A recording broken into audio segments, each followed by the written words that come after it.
আনন্দিত।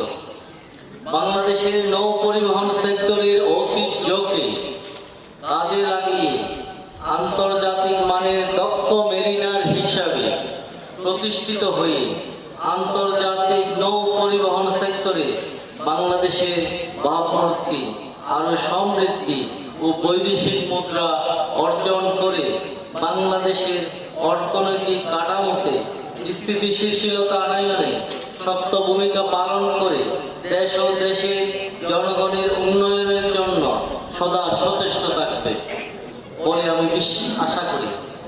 প্রিয় ক্যাডেটবৃন্দ, তোমাদের পরবর্তী কর্মজীবনে বিশ্বের অনেক দেশ গমন করার এবং বিশ্বের বিভিন্ন জাতিগোষ্ঠীর সাথে কাজ করার সুযোগ থাকবে। বিশ্বের দরবারে তোমরাই হবে বাংলাদেশের যোগ্য প্রতিনিধি। আমি আশা করব তোমাদের সততা, দক্ষতা ও নিষ্ঠার মাধ্যমে বিশ্বের দরবারে বাংলাদেশের সুনাম ও মর্যাদা বৃদ্ধি পাবে।